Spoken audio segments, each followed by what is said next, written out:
सां गॾु मां आहियां हिरा अब्बासी। सभ खां पहिरियों हलंदासीं हेडलाइंस की तरह। मुत्तहिदा अरब अमारात जे सदर पाकिस्तान जो $2 अरब जो कर्ज़ रोल ओवर करण ऐं $1 अरब जो इज़ाफ़ी कर्ज़ ॾियण जो ऐलान करे छॾियो। वज़ीर आज़म शहबाज शरीफ़ जी अबू ज़ैबी में मुत्तहिदा अरब अमारात जे सदर शेख मोहम्मद बिन ज़ायद अल नहयान सां मुलाक़ात। UAE जे सदर पाकिस्तान लाइ $1 अरब जे इज़ाफ़ी कर्ज़ जो ऐलान कयो। चीफ इलेक्शन कमिश्नर सरदार सिकंदर सुल्तान राजा चयो आहे त नून लीग घटि में घटि मज़ाक वारियूं ई पार्टी चूंडूं कराए। शहबाज शरीफ़ मसरूफ़ आहे त कंहिं ॿिए खे पार्टीअ जी सदारत ॾिनी वञे। इलेक्शन कमीशन नून लीग खे मार्च ताईं इंट्रा पार्टी इलेक्शन कराइण जी मोहलत ॾेई छॾी। सिंध में अटे जो बहिरान ख़त्म न थियो। वधंदड़ महांगाई ख़िलाफ़ शहरियुनि जो गुस्सो वधी वियो।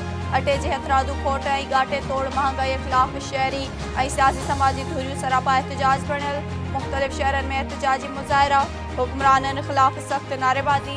संदन चवणु आहे त हुकूमत सिर्फ़ खोखला ऐलान करे रही आहे। किथे बि माण्हुनि खे सरकारी अघ ते अटो नथो मिले। सिजावल में ख़ुराक खाते ग़फ़लत ऐं नाअहलीअ जी हद करे छॾी। शहर जे सरकारी गोदाम में वॾी मिक़दार में कणिक ज़ख़ीरो थियण जो इंकशाफ। गोदाम में मौजूद 10,000 खां वधीक कणिक जूं बोरियूं मिटीअ में ख़राब थियण लॻियूं।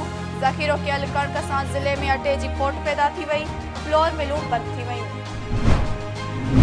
नाज़रीन, हिन वक़्त जूं हेडलाइंस। वधीक तफ़सीली ख़बरूं ॾिसंदा असांजे YouTube चैनल ते। असांजे YouTube चैनल खे लाइक ऐं सब्सक्राइब करणु न विसारींदा।